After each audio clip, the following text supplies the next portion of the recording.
Hey everybody, you got David Abrams here along with Kyle Graham. He's sitting there. You're in your office right now? I can't. Yeah, I'm in my home office. Nice. Got some good stuff on the whiteboard there, I can see. Oh yeah, I should have probably. That's secret stuff. Nah, I'm gonna zoom in. The webcam looks so nice. I'm gonna zoom in there. I'm gonna sneak it and I'm gonna take it all. But awesome. I just want to thank you so much for coming to today's show of Demio Discover. For everyone here, I apologize for starting a little bit late. I 100% blame Kyle for not keeping track of his schedule. It's all my fault.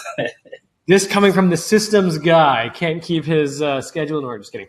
But awesome, guys. Give me a hello in the general chat if you guys can hear us, see us, and you're ready to rock today on Demio Discover. Good morning, John. How's it going? What's up, everybody? I got my coffee here. It's been a crazy day already, and yeah, got lots going on today. So we have a pretty cool show. As always, Demio Discover will start the beginning of the show really just talking about Kyle's journey. Again, I believe there's so much connection found in hearing other people's journeys and what's working, what's not, like kind of how you might have gone through some of the ups and downs and the pitfalls of really running and creating SaaS or just your businesses. And then, guys, hold your questions till the end. I know people come in and out during the sessions, but you can pop them in the chat. We'll get back to them at the end of our 30 minutes here. So, Kyle, we're coming in a little bit late. So I guess let's jump right in. I mean, tell me a little bit about yourself, how your background, how you got started in this whole thing. I've known you for many, many years now, and I look up to you so much, but would love to just hear kind of your story. I appreciate it. I appreciate the invitation. I'm a fan of yours too. This is the first time I'm actually using the platform. And so as an inner geek, that's part of who I am. I'm like, whoa, I'm seeing all kind of cool stuff going on. Quick shout out to you, man. I really like what you're doing, what you guys are doing. For sure. And so a little bit about my background. I guess the best way I could talk about myself is I'm a marketer and a programmer. So I'm like, I'm a geek. Like if you cut my arm, ones and zeros are going to pop out. You're going to like, that's who I am. And I kind of fell into marketing too, and that became an obsession too. So my life is all about the marriage between those two worlds. So let's see, I started programming when I was 8 years old. So I've been like, I'm like, like I said, geek at heart. While everyone else was, I had a social life, so I got into sports and basketball. So I think I was pretty balanced, but my passion has always been coding, web design and stuff like that. So like back when I was probably 12, that's when the internet just kind of popped off. That was in 94. And I had been doing a little programming just as a kid. And my dad showed me this internet thing. And I was like, okay, how can I, not so much like I was strategizing or anything, but I was like, it would be cool if I can do programming stuff on the internet. So he showed me building websites. So that's when I first got my taste as a geek of just doing stuff with the web. And then my dad was like, yo, you can make money with this. And so so around age 13, 14, again, this is like early days, I started building websites for people. And the money I was getting, as a 13-year-old, it was like, wow, this is really something. And so right at that early age, I kind of lost my appeal for working for the man because not that I was wealthy by any stretch, the jobs would come in 2 or 3 a year, but the amount of money that would come in per job was really attractive to me. And so one of the things that I quickly saw as building websites for people in the 90s is hey, how can we do this ourselves? How can we get in and control the website ourselves? And this was before WordPress and all stuff like that. So what I ended up doing was, okay, what if I could take my talents or passion for programming and apply it here and give people the ability to get in and do stuff for themselves? So around that time, I had just moved up to Tampa, where we both are, and started college. And so I was an engineering major. And what happened was I was balancing between paying for college by building websites for people plus a heavy engineering load. So I was like, okay, during spring break one time, I was like, okay, let me build something that lets people get in and do stuff themselves so they don't have to bother me. And I threw it online just so that I wouldn't be bothered, and it started to take off. And so this was early days before WordPress. And then long story short, it kind of snowballed from that. So This technology that helped people build website, it morphed into this thing called 10-minute pages, which helps marketers like you and I build landing pages. And then that morphed into what we are now, which is 10-minute funnels, which is like a marketing platform for building online marketing funnels. We give you a bunch of like proven marketing funnel templates so that if you don't know technology or marketing, you can get off the ground really quick. And then if you don't have design or conversion skills, we give you templates to get you launched and making money right away. Then of course we give you all the tools to manage it and boost your marketing, your conversions and stuff like that. So that's kind of a semi-long-winded journey of the last, 23 years or so of this world of mine. That's really amazing. And a couple of things stand out to me that I want to talk about. And first of all, guys, Kyle has an amazing platform. It's 10minutefunnels.com. Check it out if you guys want to see what he's working on. But really, really powerful stuff. I saw you a couple of years ago when you first launched at the event, right? Traffic and conversions.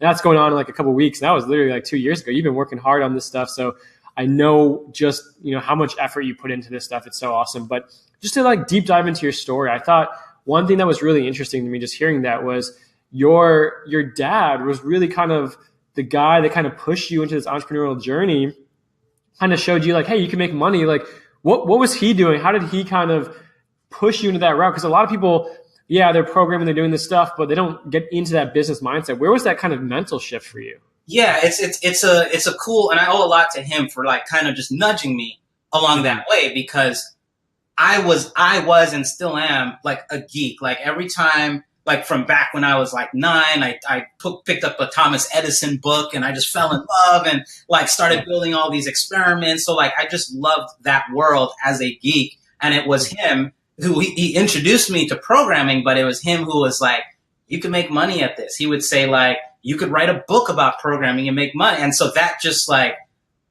and it's not that he pushed me or he told me to do anything. He just like planted little seeds in my mind. That I just, as a kid, you're a kid, you look up to your parents and you just kind of run with. And so that became like a passion. And then when I started to see it play off, like, so my first little experience was I went to the principal. I was like in 7th grade. I went to the principal of my school and I was like, hey, I know coding. Can I do something? And so my first make money job was like building this little app for the students that let them calculate their GPAs. And I just loved it. And then I got paid for it. And it was more, and so like I'm like, 12 or 11, and I'm getting paid. And then I started getting paid more than the typical economics of working for someone.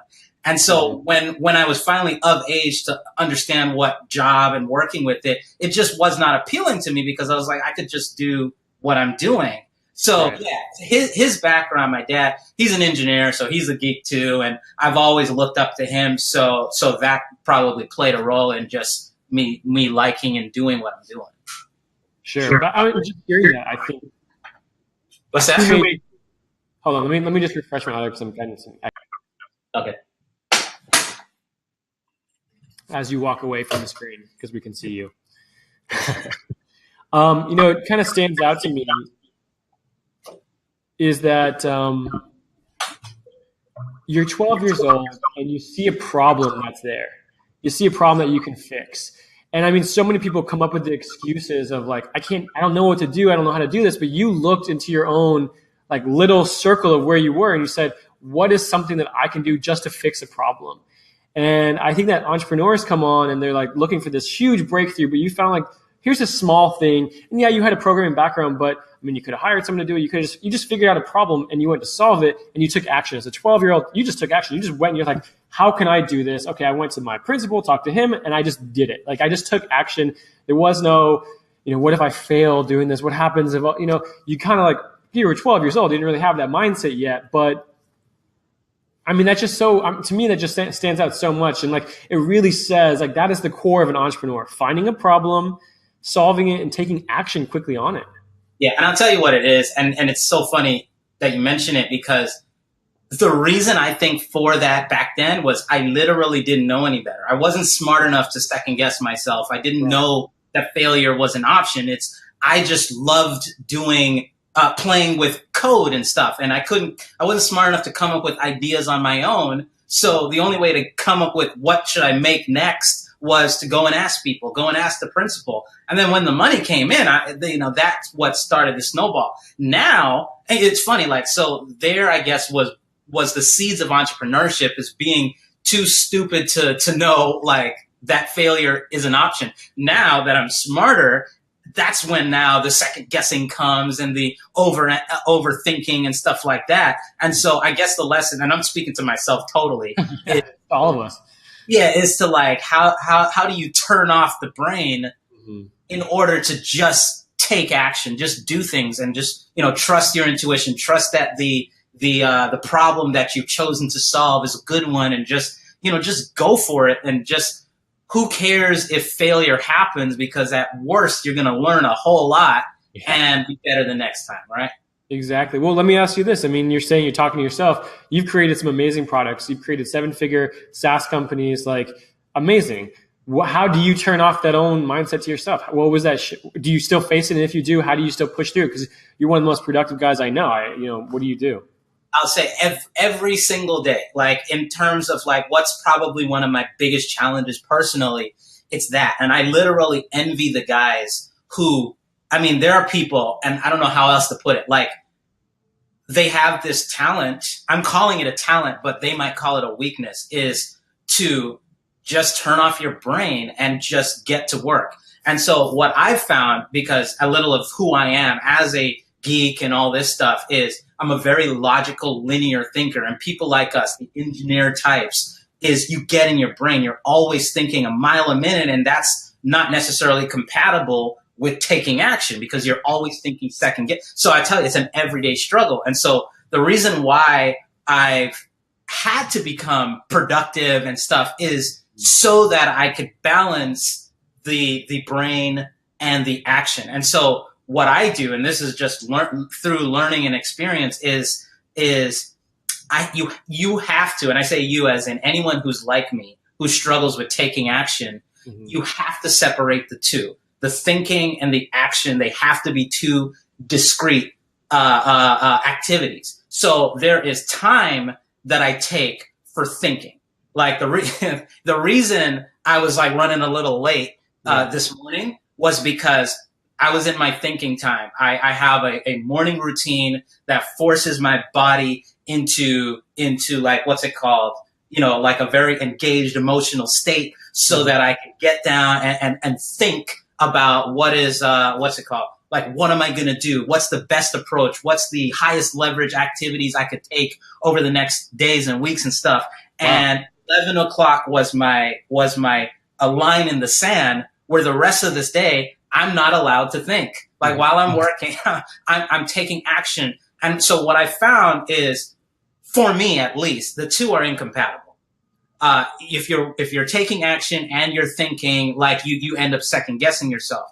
Now, for someone who's addicted to the thinking and stuff like that, it's hard. So what I do is I take breaks. When I take breaks during the day, I leave the house, or I leave the office, I go take a walk. That's my thinking time. When I get back, I put on a timer and I get to work and I get things done. And then an analytical part of me at the end of the day looks back at the day and says, okay, how was your action today? Did you spend more time thinking than doing? And did you do what you thought, so you're not in this spiral of thinking? But the key takeaway for me has been, those activities they're equally important, but they've got to be split. It's oil and water.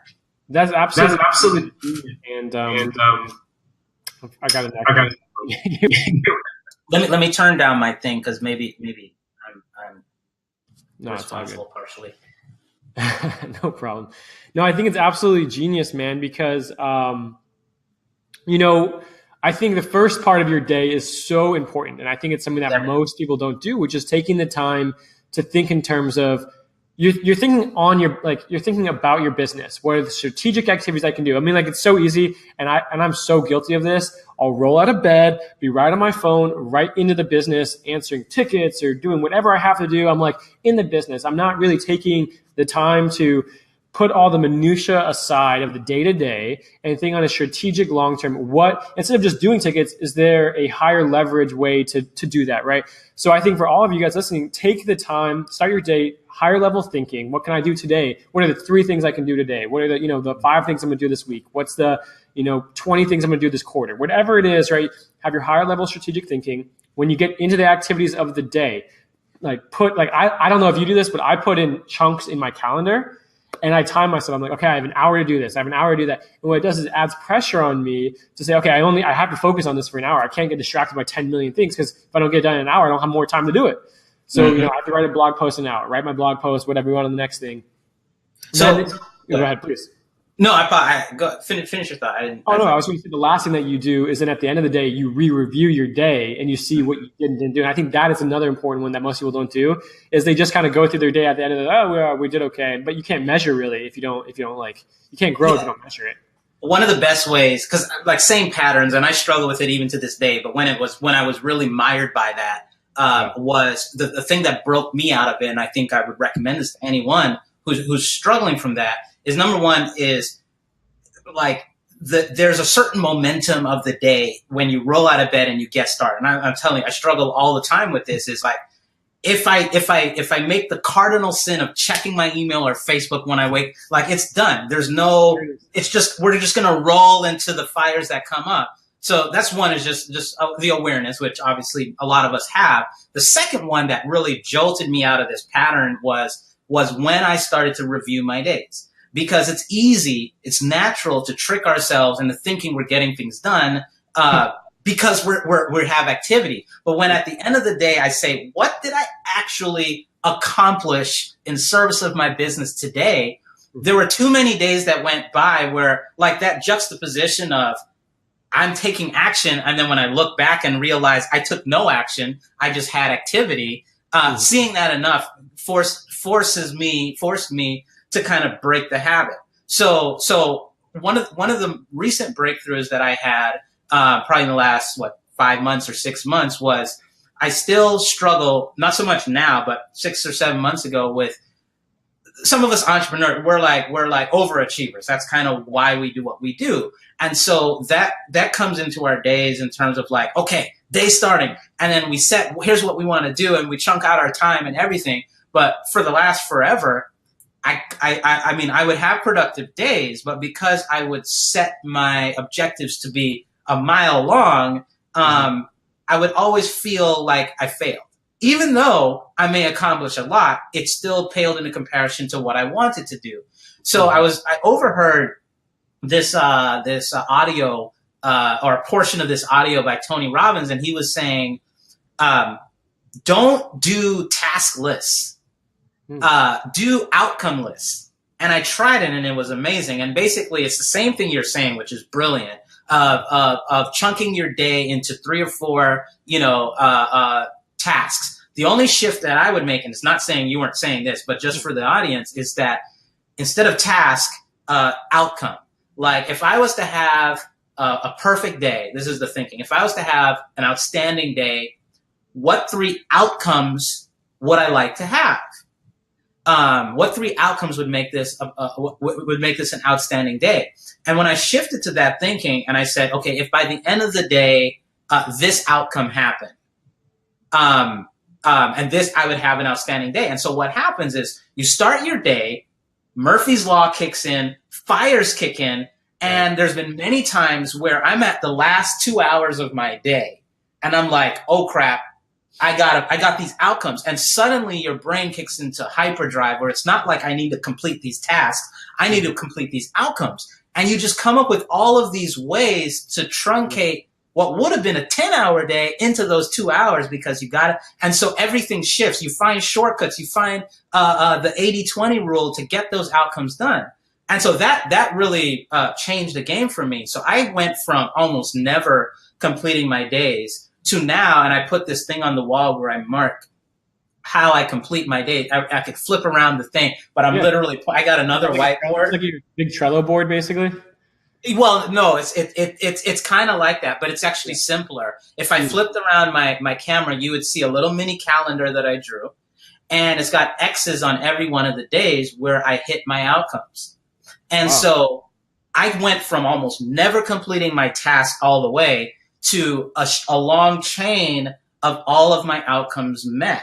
And as that chain of X's on each day grows, it creates its own momentum. And so now my days are successful, they're completing, and that's all build up to your weekly goals, monthly and yearly goals. So like that critical shift of switching from tasks to outcomes was huge for me.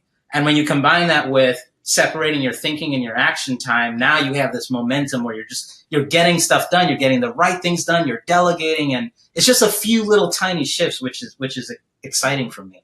That's super genius. And I got to start implementing that, because I think the outcome thing is so smart, man. It's so smart, because outcomes is just like, it doesn't matter what action you need to take. You just got to take the action to get the outcome. So exactly.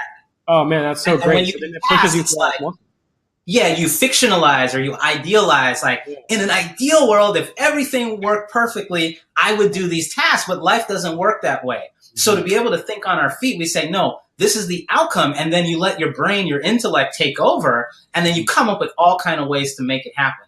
So like that shift, that was huge for me, because now things are getting done.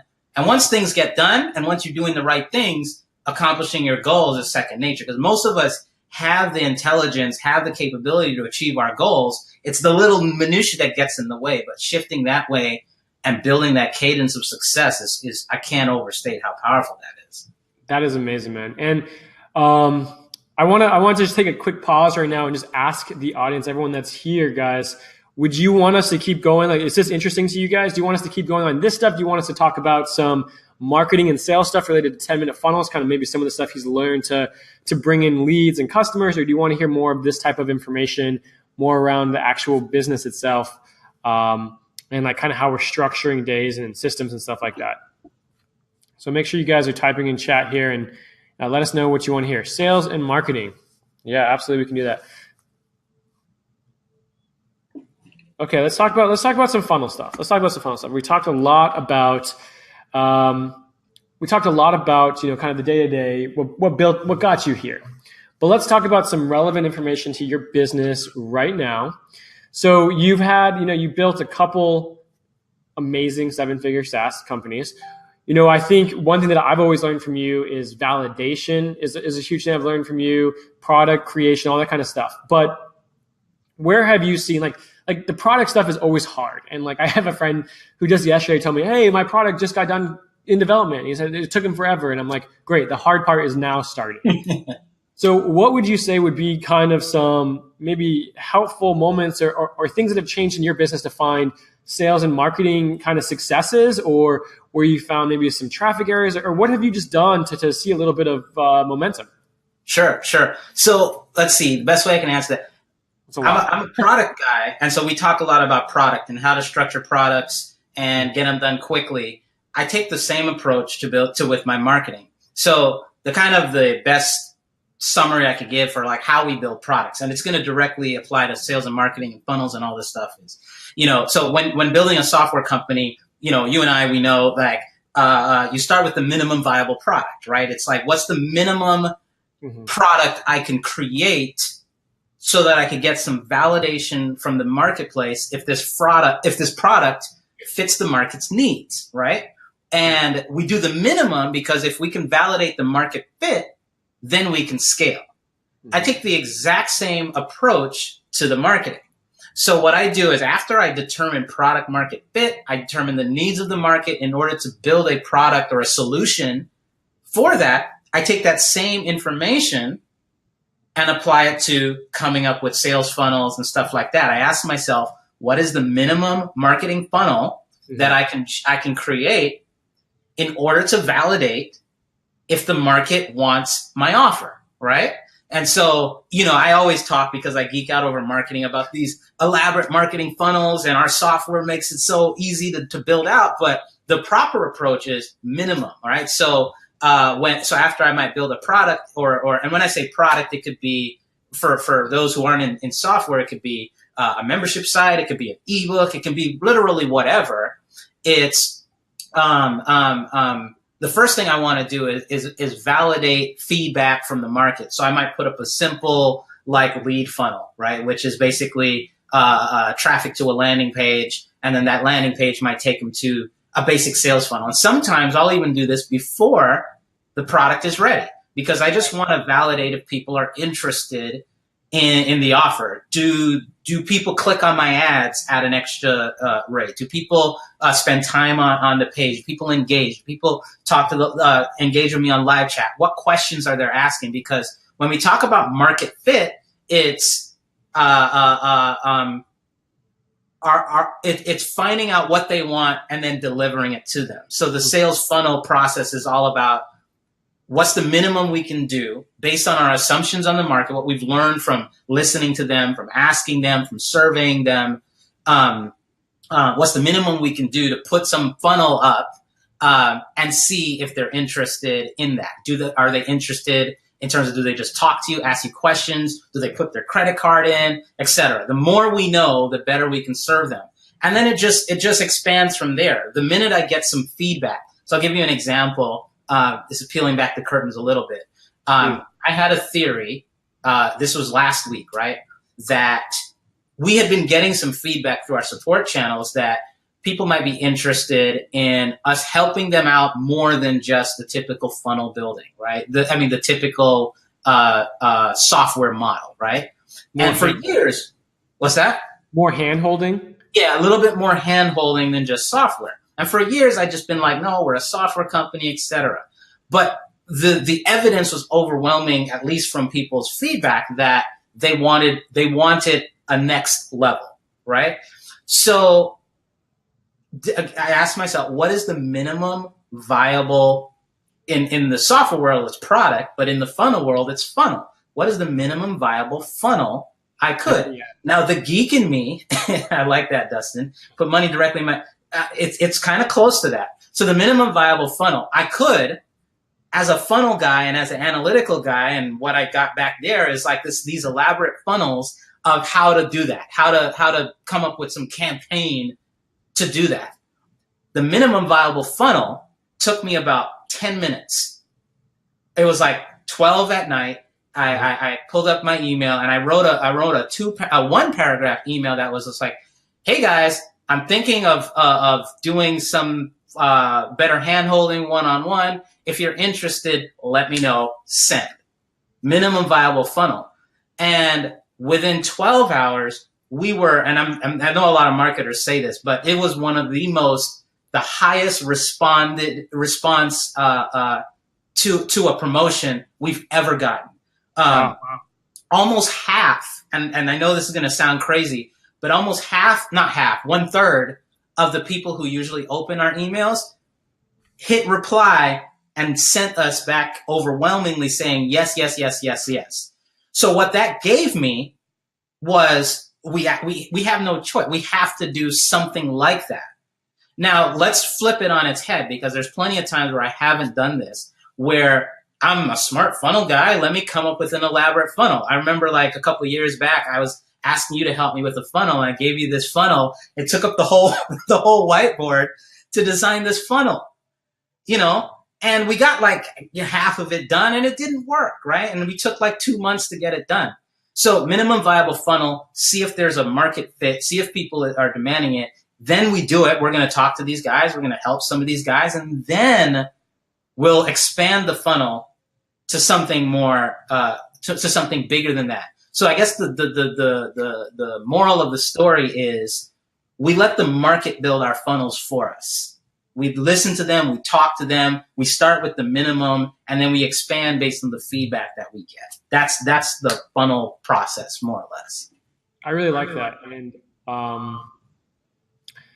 I think one of the things that I've done is create like a very simple opt-in page. And I just try to, I won't even create the other parts of the funnel. To start with, all I want to do is I want to capture the leads. I want to make sure my headline and my bait is the right bait. So instead of taking time and building the sales video and my webinar and everything like that, I'm just starting with my opt-in. So just lead generation. So let's test we're testing headlines. And I always go to Facebook advertising for this stuff first, guys, because it's just quick and easy to get up. So I'm testing my audience in Facebook. I'm testing my opt-in page, my leads. I want to get them at the right area. I want to make sure they're the right leads. And like Kyle's saying, literally you could just have a thank you page with a chat on there, or, you know, an email campaign that goes, you could start so simple. And you could not even have the lead gen part done yet. You can say, hey, we'll send this to you in just a couple of days. We're still in the progress of making it.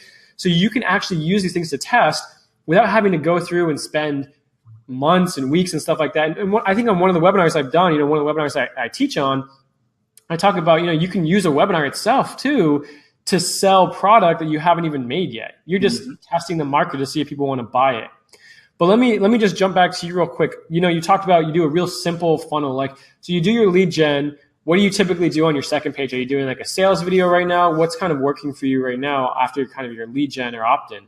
Right. It all depends on what I'm trying to accomplish, right? So when we're starting out, we're not even trying to necessarily make sales, because like, yeah, we're just trying to assess if the desire or demand is there. And so we might have a little sales video or something just explaining what it is or if the product is made or not, and seeing if people vote with their dollars. Right now, what we're doing is, for this particular campaign is we start with, will people vote with hitting reply and giving us a message? So now that we validated that, the next step is, okay, will people actually buy? So we might get on and again, we sell 10-minute funnels, which is a software that lets you build out these funnels, but you'll notice we didn't use 10-minute funnels. We sent an email, and now we're going to be talking to the customer. So the world of funnels is wide. It's what is the end goal, right? So in this case, the end goal is figuring out, will people buy this?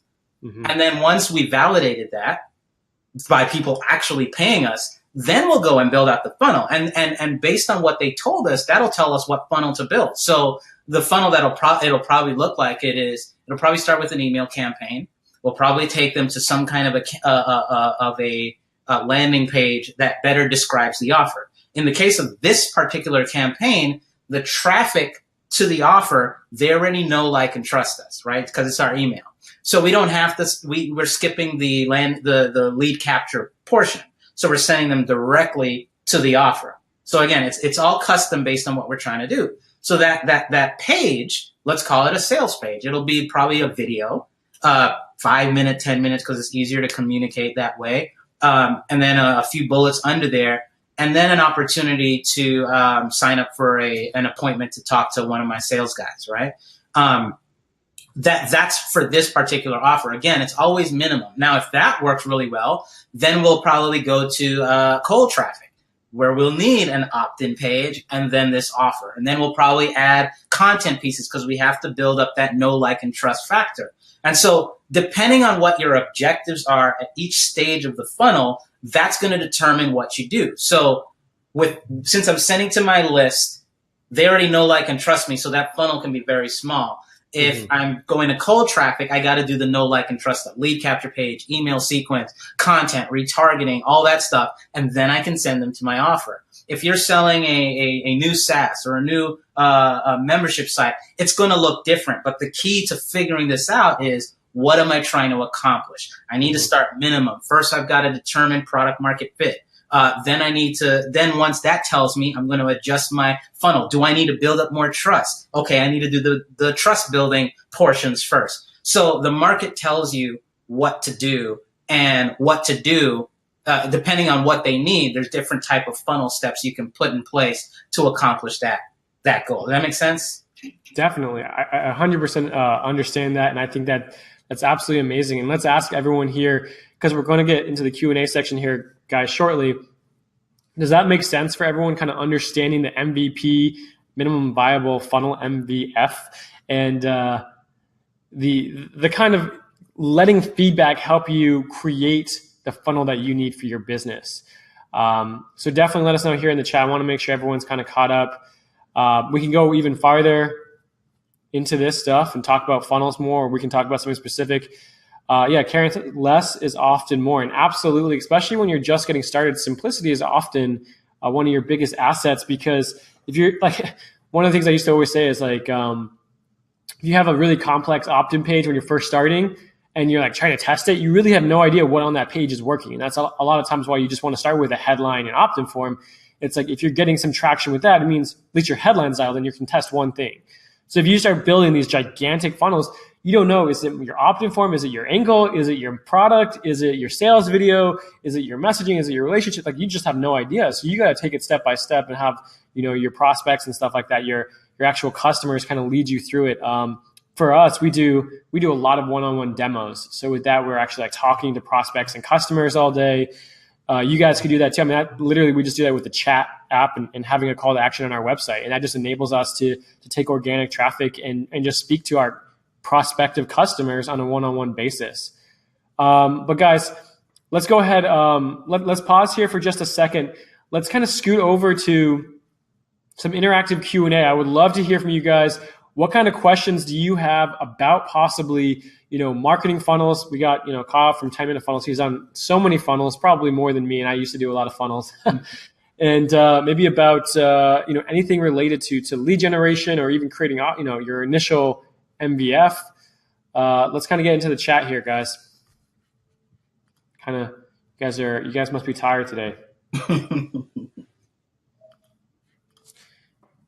Best way I could, while some of these are coming in.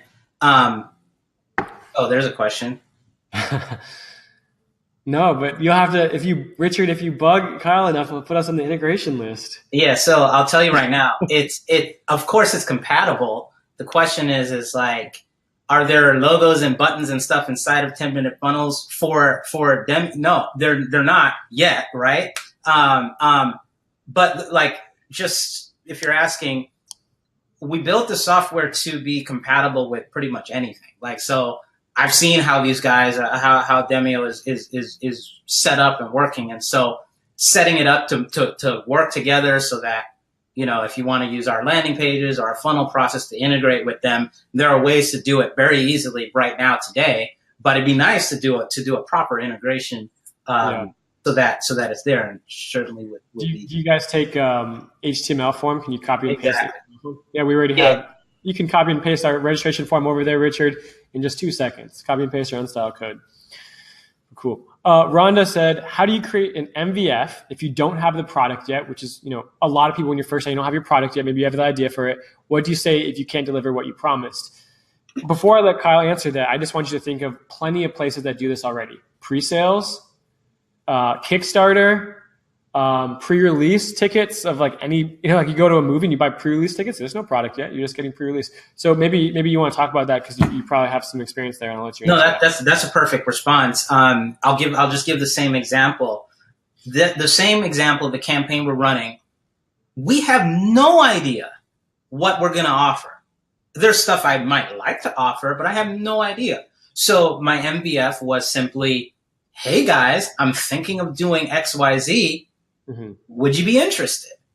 Now I'm going to get on the phone with most of them and ask them again, like, okay, tell me a little bit more about your business, like what's going on, and that's going to tell what the product is. I've seen it done where people, just like you said, like they'll put up a page and they'll be frank and say we don't have it and pre-release or something like that, or I've seen other people, and there is the simple ways to do it, like we're talking about, and then there's some people take it into the gray area where they'll say it's here, it's ready, they'll hit the buy button, they'll take the money, and then on the other side they'll call them up and say, okay, well it's not quite ready, but we'll give you something 100 times more value, like personal help, or we'll personally do it for you.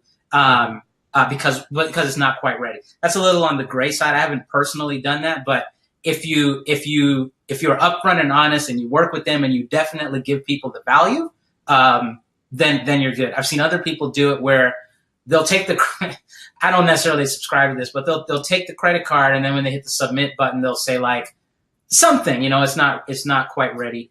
The earlier ways that David said and that I'm saying, just engaging, just talking is powerful. Another way to do it, another one I'm a huge fan of is Ryan Levesque's ask method, where he'll send out a survey, which is kind of what I did informally with the email. He'll send out a survey, he'll put it on cold traffic, he'll send it to the traffic channels he's hoping to attract, and he'll ask basic questions. And depending on how people respond to those questions, there are a lot of indicators of what people want and what they would buy.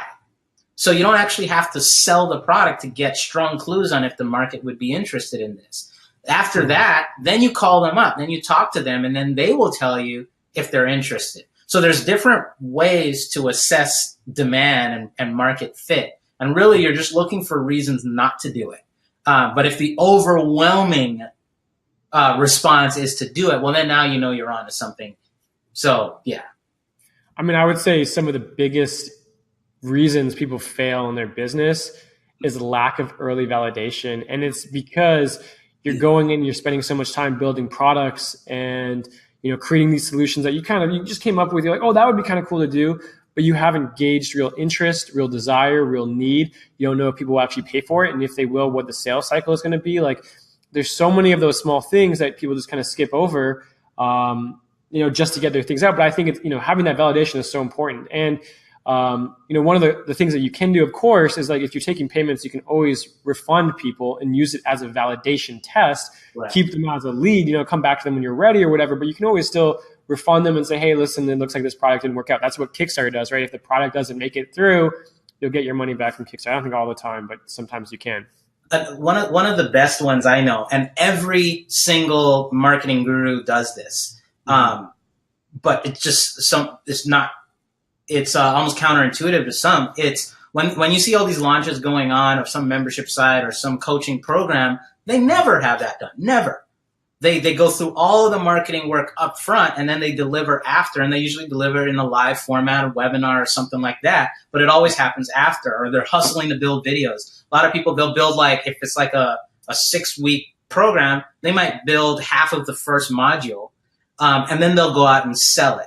If it bombs, well, that tells them, that saves them on a bunch of work. So there are different ways to do it for different types of products, but there's never not a way to validate before you go through the experience of making the product or anything like that. Totally agree. But cool, let's move on. Steve had a good question here. My budget isn't all that big. Do you recommend doing a simple opt-in to get their email and then build trust and sell to them later? Currently, I'm building an audience in Facebook and then retarget to them. I have a SaaS product. I mean, Steve, I think, again, it goes back to what Kyle was saying, is I think it depends on what your goal is. If you're just trying to bring in SaaS customers, maybe I don't know where you are. Are you known yet? Do you have a community, or are you just kind of a brand new SaaS that's just coming to market? Do you know your audience yet? Do you know who they are, what they need, their pains and stuff like that? Have you already validated most of that stuff? Because if so, what you need to do now is you just need to market and get awareness out there. So you can definitely do a simple opt-in, build trust, sell them on it. That's one way. There's plenty of, if you don't have a big budget, that sounds like you have to do advertising. Content is a big way to get out there. Podcasting, like doing guest podcast shows. I'm trying to think of a lot of other ways, but there's plenty of ways you can, get viral traction from putting out videos and stuff like that. Kyle, what are you kind of thinking there? Yeah, so I like all those ideas. If I don't have an audience but I have a product already built and I have a small budget, I would want to get creative, because if you have a small budget, I'm taking a leap and I'm guessing that a bunch of sales would be good, right? So what I would do is I would try to look for creative ways to do everything together. Can I build an audience? Can I validate? Can I do all that stuff? And so when we were launching 10-minute pages, we didn't have an audience. I think I had just like a couple thousand people on my email, which may sound like a lot, but we in order to build it strong, and we didn't really have a big budget to do advertising. So what we did is we started going after industry leaders and doing webinars with them. And so so basically in the affiliate joint venture model. So we gave them a big commission, and the product has to be good. And assuming yours is good, so we offered a commission to do webinars. So what they did is they would email their audience, okay, and then we would get on a webinar, and then I would demonstrate the product. So we were able to build an audience, and we built a large audience. And that audience came, like there's a certain guilt by association. If this big time leader is advocating my product, that list became not just a warm list, but a hot list. So I skipped the whole bonding and selling to them later. So we built an audience and we sold it. I love that. So some of the things you said. So in addition to affiliates, you can do podcasts. You can what's it called? Guest posting. You can find like guest blogging and finding people in the industry to just talk about it and get creative. And you might be able to kill two birds with one stone. Exactly. And I mean, Steve, you're in the boat that a lot of people are in. I mean, we're also a bootstrapped company, probably similar to you, new SaaS. We had to do something different. We did a lot of, pre-launch material, pre-marketing material. So we did, a video show all on YouTube. We did blog posting. We ran, very light ads, $5 a day in ads of the videos that we made that kind of preface the product to the right customer. So we just tried to build up a list of people interested. We did do some of the affiliate model, but most of our sales from our launch came from our internal list already built. We do a show like this. We do, webinars weekly. We do guest posting, blogging. So a lot of our stuff isn't heavily reliant on advertising, but we do have one lead generation source where we give a lead magnet for an email, and we follow up with them with a trust process, like Hugh said, and I'll talk about that in a second.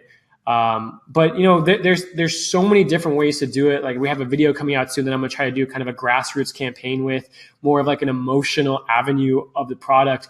But you got to get a little bit like Kyle said, you got to sit down a little bit and say, where can I get the biggest bang for my buck? Where can I really be strategic in my business instead of just working in it every day? Like where can I get some actual leverage?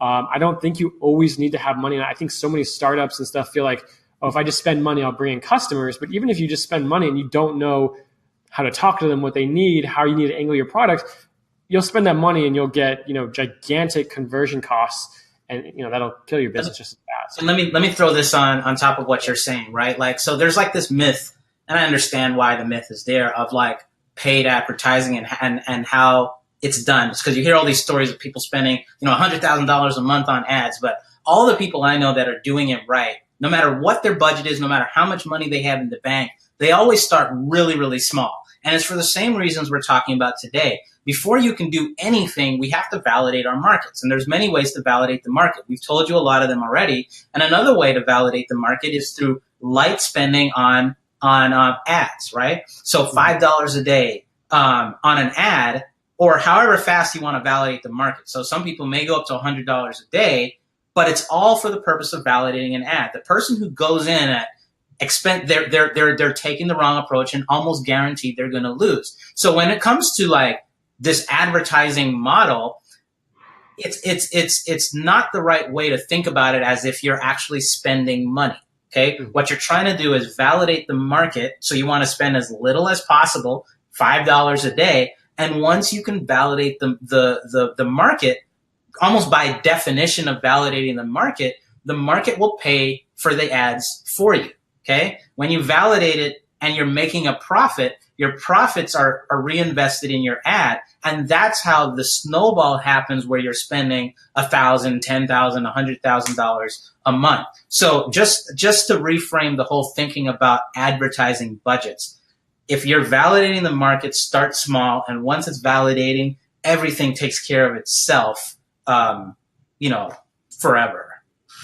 Totally. It's what we call self-liquidating, right? You're liquidating your own ad cost with customers and stuff like that. Now, everyone has a different sales cycle. So you might have a sales cycle that takes 2 months to make a sale. I don't know your marketplace or anything like that, but not every product is going to be like, click on an ad, go to a sales page and buy. Like different products have different sales. Like if you were in an enterprise level, it could take you 6 months to close a sale, but you could still do the same advertising. It might cost you $1,000 to get a customer over 6 months, but you're making $5,000 a sale. Those are totally different cycles. So it's hard for us to give you like exact information without knowing, your business and stuff like that, but all things to think about.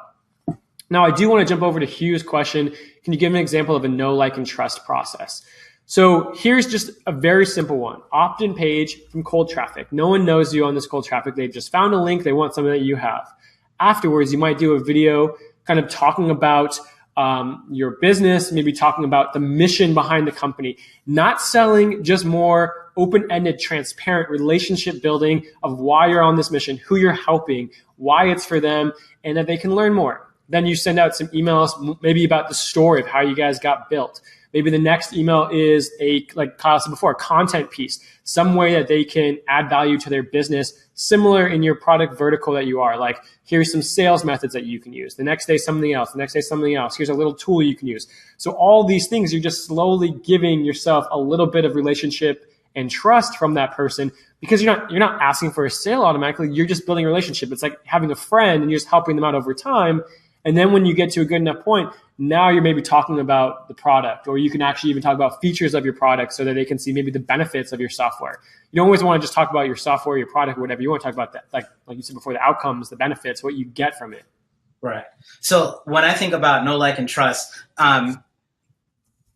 like, I think in terms of like, where in the world of life and experience do we see know, like, and trust happening, and how can we mirror that or model that? And so we see it a lot in like, look at people who know, like, and trust you. What was the process that they took to get that? Think of like your spouse or your wife or whatever. What was the process like? And so oftentimes we have like, where there's a value exchange, we're making someone feel better, or we're enriching someone's life in these micro steps, and it's all stacking on top of each other to this bigger payoff. It might be a date, it might be a marriage or something else. And so it's over a long window of these steps that take place. And so how does that parallel into our business? And so what I've seen is giving these micro dosages of value and intimacy, and escalating depending on how they respond. So that may come in the form of all the things that David talked about, like giving content, giving little things that are helpful, engaging with them. When people respond to my emails, my email blast, I give them personal attention back. Or one of the best ways I know is revealing something about myself. So when I am, most of my emails, and again, we're a SaaS company, we're a corporate or whatever, but most of my emails reveal something about me personally. It tells some story about me and some problem I faced and how I overcame it.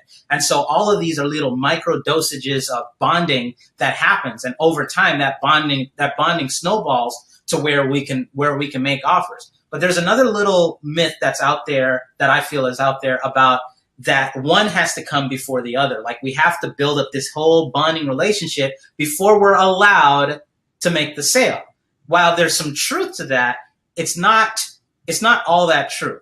If you stack, like, one of my mentors gives me has a good analogy. It's like, he calls the marketing process like playing a game of golf, right? So when we first experience a customer, it's like someone we know, it's like trying to hit a hole-in-one on day one, okay? Most likely, it's not going to happen. So we need multiple hits before we can sink the goal. Well, the bonding process, these little stories, we swing a lot, right? So some of them will hit a hole-in-one. So making an offer on day one is fine as long as it's all a bonding process, because every time you bond, reveal a story about yourself, give content, what you're doing is you're hitting the ball closer to the hole. Right? So when I tell a story on day one, I hit the ball closer. And so what you find in your prospect landscape is that everybody that you're talking to is at different stages. They're closer to the hole. Some people, you'll hit a hole-in-one because that thing you're offering them, they need right away. They don't need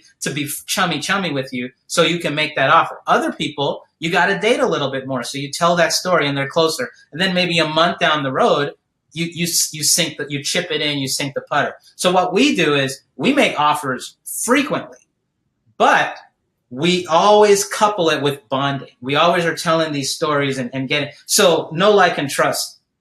You treat it like a relationship. You give micro dosages of value. You reveal things about yourself, but you're always trying to get the ball in the putter. And so you'll rarely see us make these hard and blatant offers because that could be repulsive.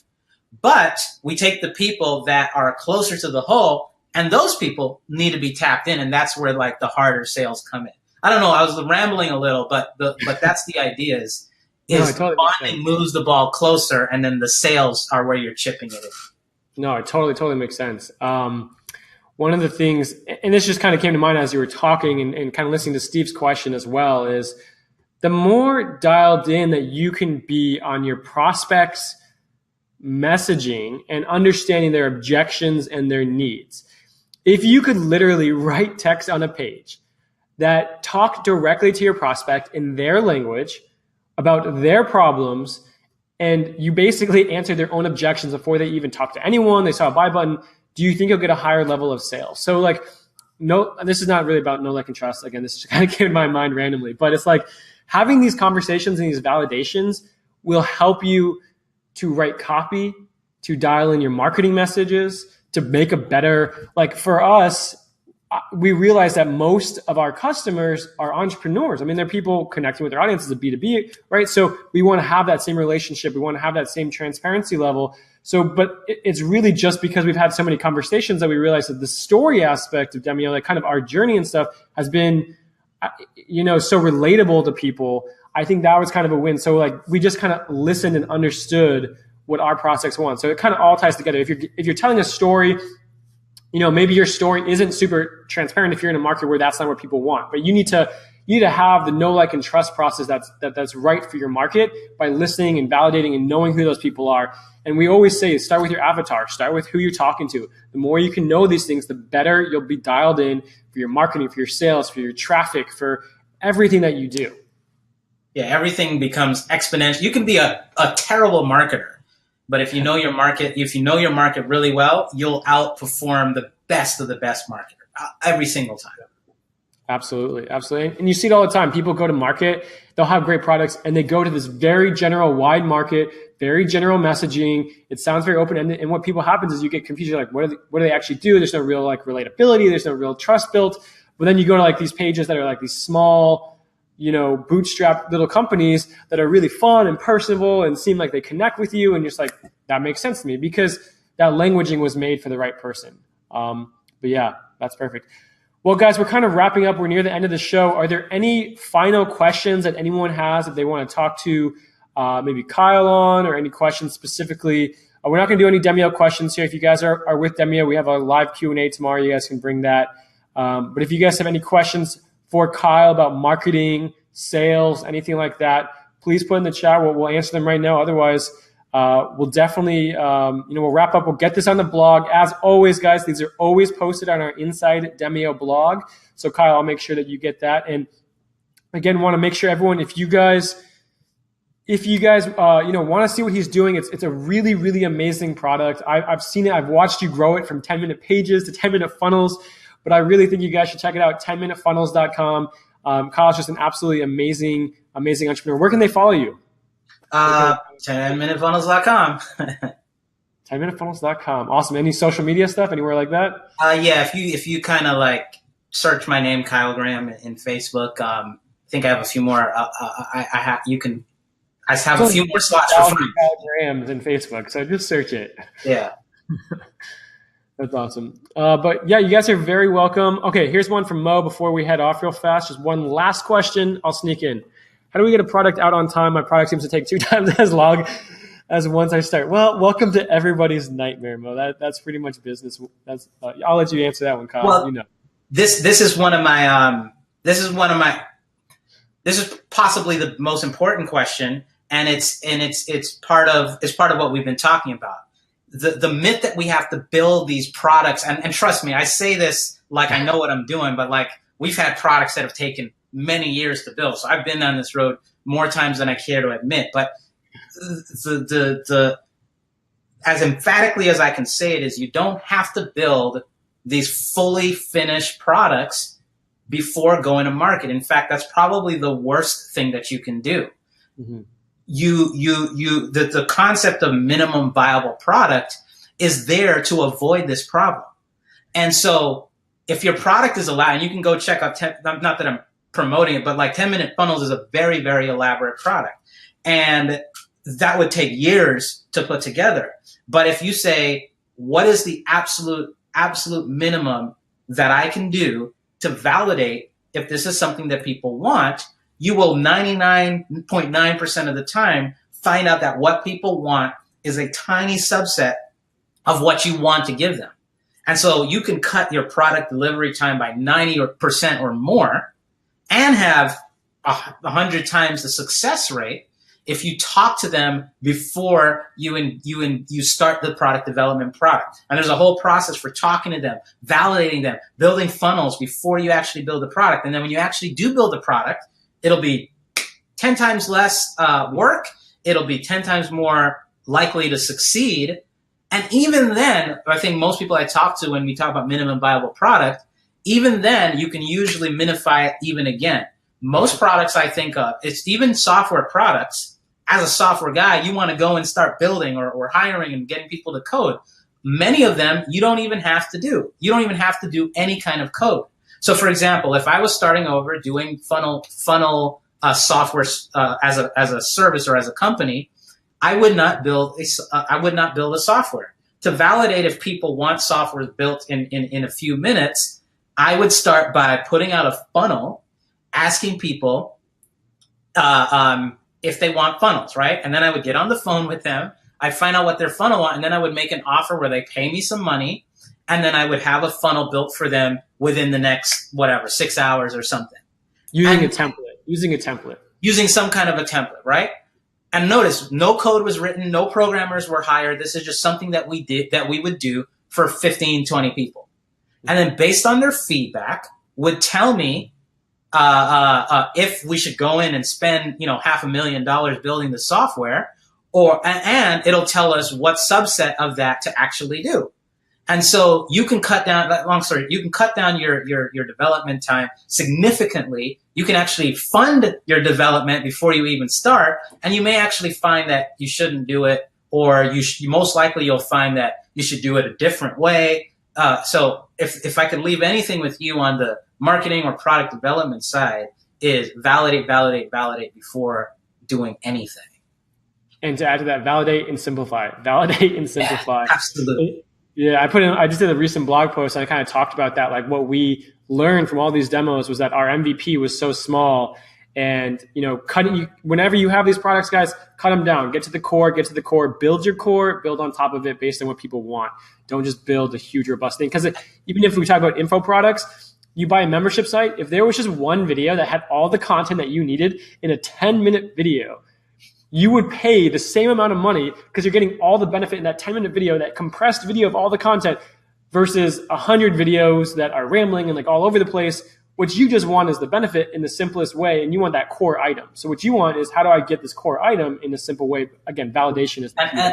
And all I'll add to that is another shift of thinking. It's, especially as product guys, as perfectionists, people like David and I, like we want to build, like there's something just fun about building, but it's not so much what's the minimum. I think even the term minimum viable product is probably not the proper term. It's what is the result that people want?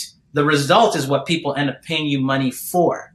And oftentimes you can have a minimum viable product that is not even the product, is not even an actual software or a member. Like you can promise the result, exchange money, and if you can deliver the result in the same way a product would, that's validation. Then if the validation is successful, you can look at ways to speed up through automation and software or membership and coaching or whatever. So minimum viable effort in order to deliver the result. And when you think that way, you may find an easy solution like, I'll just take 10 minutes and send an email, versus spending 2 months to build an elaborate product or funnel or anything like that.